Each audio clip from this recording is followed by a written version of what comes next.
Hello and welcome back. This is Rachel M. Colby from tattooitonyourheart.com, and this is part 2 of my conversation with U.S. Army Chaplain, special needs parent, and writer Brad Lee and his wife.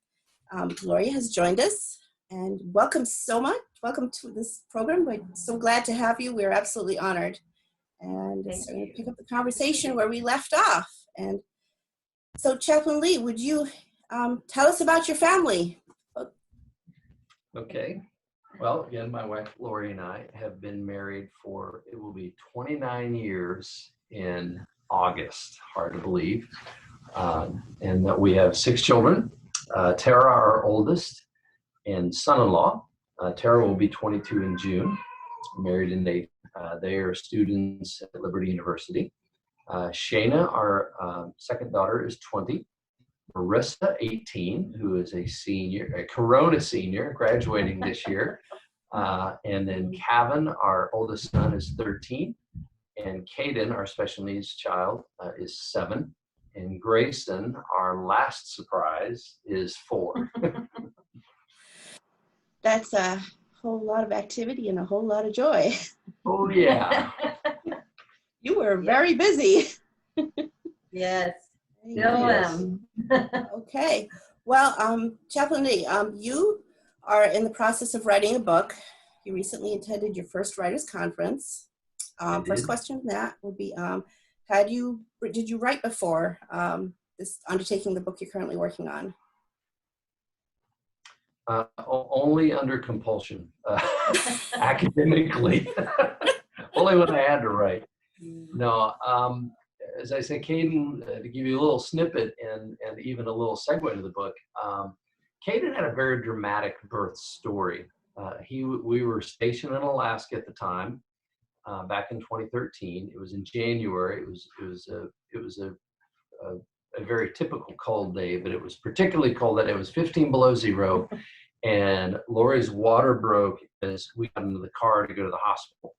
I found out that a Subaru Forester can do 100 miles an hour, and I made it to the hospital in record time, but not before Caden was born in the car on the Glen Highway in Alaska on the way to the hospital. So an interesting just sequence of events that happened all very fast and suddenly and dramatically.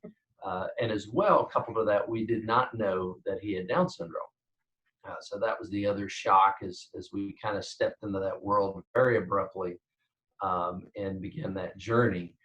And it was probably, I don't know, when he was 2 or 3 years old, I just really began to get this sense like, you know, I need to do something.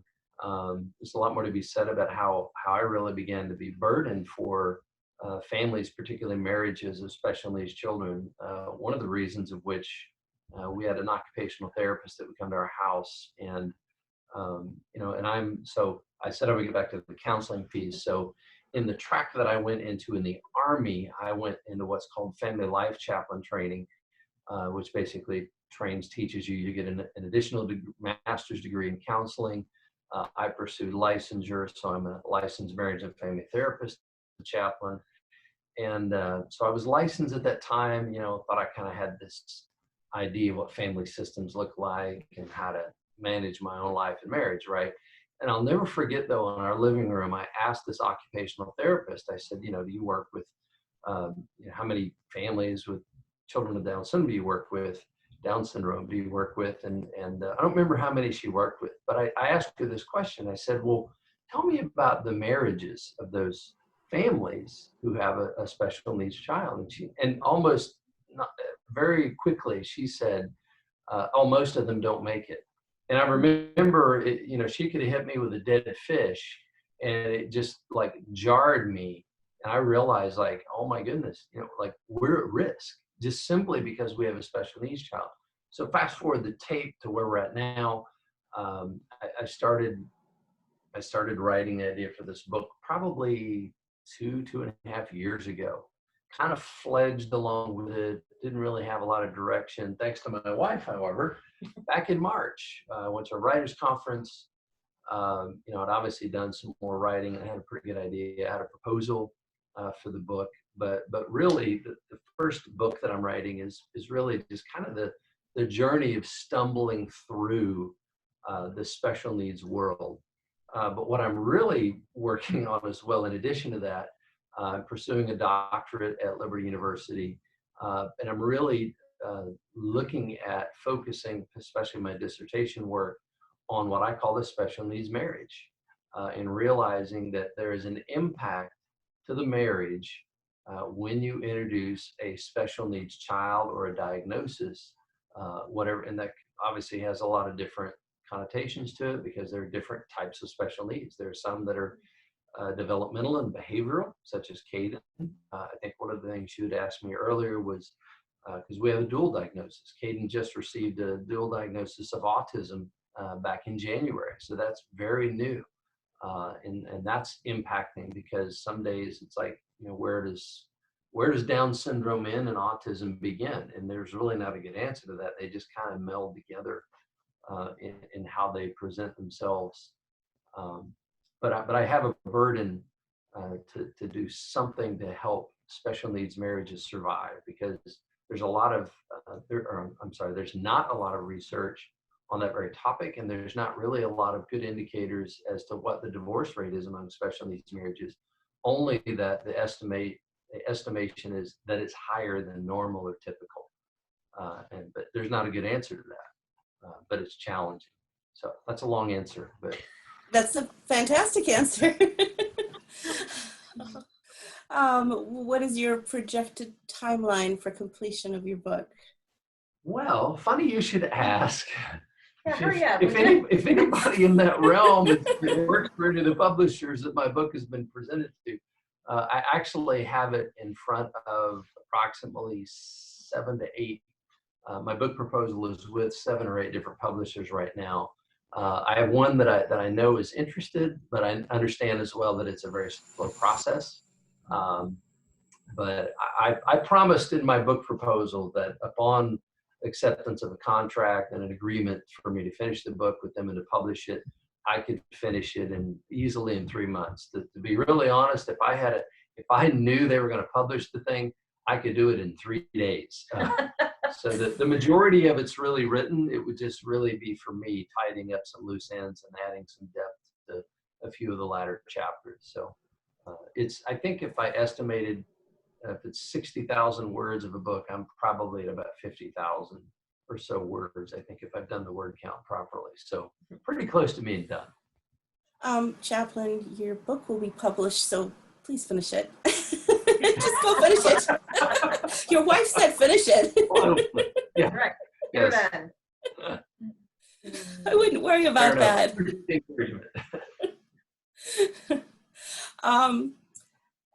How does Caden's diagnosis affect him and your other children?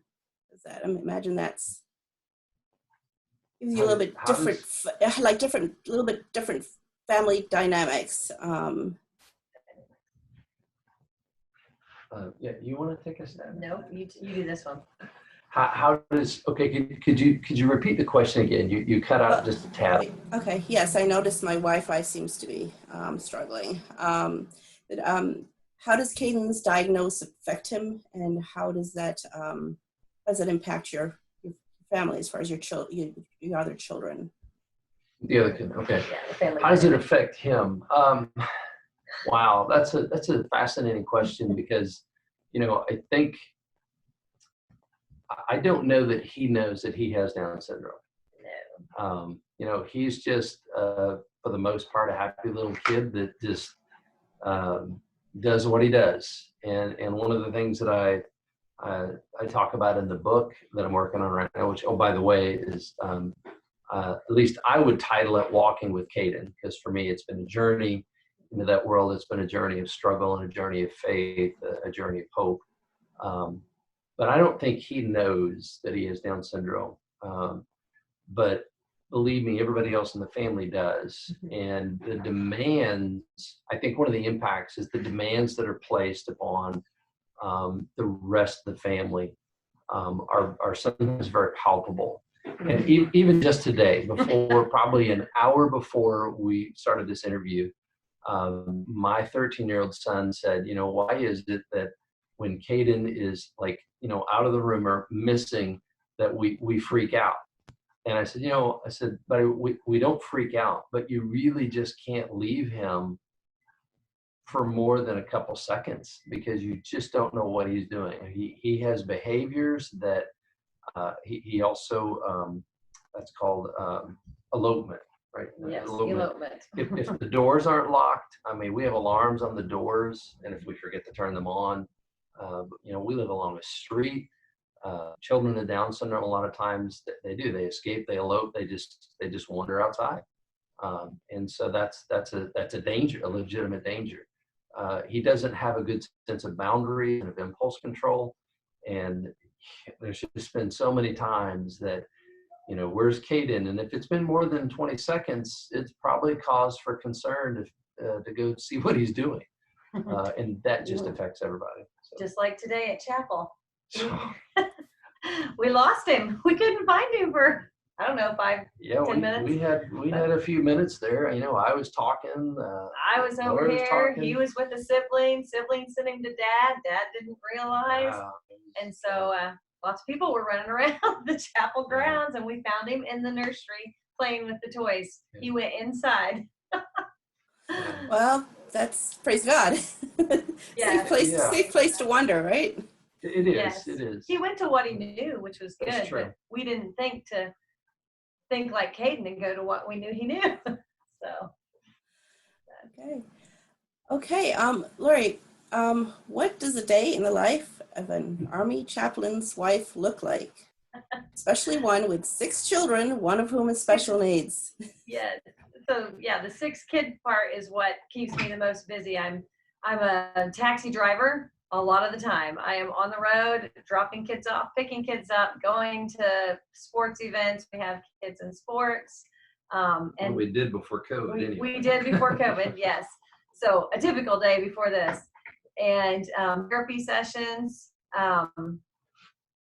Just the normal mom stuff. And then you got the Army stuff. I mean, they're get-togethers for spouses and different things, but I'm not in any big place of responsibility right now. I'm not on any boards or anything. So that's just been too difficult right now where Caden is developmentally. And so it's kind of just like the typical life, with lots of kids and lots of driving around, school events. Well, I think what she calls typical, however, most people look at and go, that is not typical. In fairness. Most people look at her and go, how do you do it? And you just do it. You don't have a choice. You just do it like any mom does, whether it's 1 kid or 10 kids. Yeah. You just learn to do what you need to do. So. Okay. So, well, you've actually gone from overdrive, if you will, to this pandemic pause with the kids at home. Yeah. How has COVID affected you? So school comes to a halt and everybody has to figure out how to do it online, which we were very blessed. Our teenagers, where they go to school, they adapted pretty quickly. It took about a week or less. And the teenagers, they had their own computers already, thank goodness. And one had a school computer. And so they adapted very quickly. My preschooler, it was just like, oh, we're home all the time. So he misses the activity, but it wasn't too bad for him. He's just a busy kid. With Caden, that has been the biggest challenge with COVID because they're trying to do online teaching, and this is a special education program. He goes to a school that is specifically for special needs children, and we love our school. And the teachers, it's a very small classroom, 5 to 6 kids with 1 teacher and 2 assistants. So he has had that tight-knit group, that interaction. He knows his teachers, loves his teachers. So now here he is at home, and he sees his teachers on a little iPad screen for 2 sessions a day, and he hates it.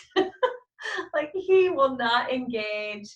He just, sometimes when the music, like for certain things they put on with the letters, numbers, whatever, he'll engage a little bit with music because he does love music. But that has been so difficult. And then we have, on top of 2 school sessions a day, we have at least 1 therapy session a day, whether it's speech, OT, physical therapy. We are not doing face-to-face, but I am taking video and sending to the physical therapist.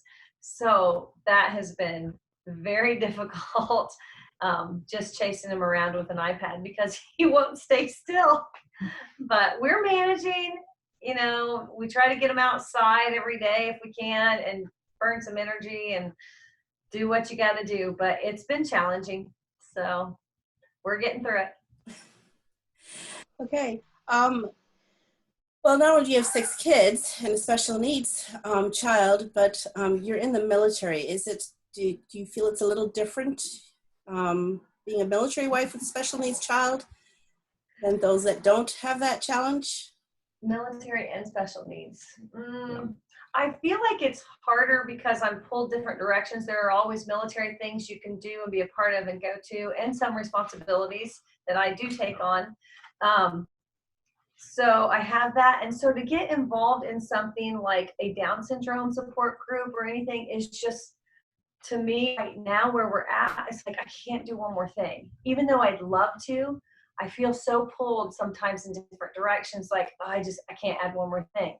So I feel like I don't immerse myself into the realm of special needs with other special needs moms when I probably should more so for that support. So I think sometimes there's that, that extra pull in so many directions. But then again, there are moms who work full-time jobs as well. So, I don't want to whine about that or anything. It's part of life. What else? Well, I think from the military standpoint, coupled with special needs, one of the nuances in the military is the moving dynamic. And and I'll give you, for example, I recently just completed a time of serving on the North Carolina Down Syndrome Alliance Executive Board. And there were other families that I got to know in that position of leadership, and we're all from here. And those that had children or were impacted with Down syndrome, particularly, all of their family were, fairly local. So for what I would call typical family that grow up in an area, that live there, that have a child, grandma and grandpa are down the road, and maybe cousins, and Yes. A brother and a sister. I mean, had we grown up like, if you use the word normal family, and lived in Indiana or Illinois near where our families are from, we would have a different support network. And so I think the dynamic in the military is most of us find ourselves in a scenario where we do not have a family support network anywhere near us. And in many cases, it's thousands of miles away. So that's a different nuance of military and special needs. So I would say, military life is challenging, as it were, but add the special needs dynamic, and that's a whole other ball. Yeah. Is there anything else you'd like to share that you wish people understood about your lives and your needs as a family with a special needs child? How can others help you with that? You go first. Sure. We are just a family, just like you are, just like anyone else. We are not special, and I do not believe God. A lot of people say this, and it kind of triggered me a little bit. They will say God gives special needs kids to special families. Well, we are just a normal family like anyone else. We're no more special. And Caden is just Caden. It's who he is. And yes, God made him. God made all of us. And God made my other 5 kids too. So I want to challenge people, maybe think before you say some of those things, because we are just like you. We're just a normal family. Okay. Well said. Very well said. What is the hardest thing for you about military life? Yeah. I think early on it was the distance from family. But I think as our oldest daughter is married now. So, which for us, again, the irony is such is that we are both in the stage of launching children, but also we have very young children.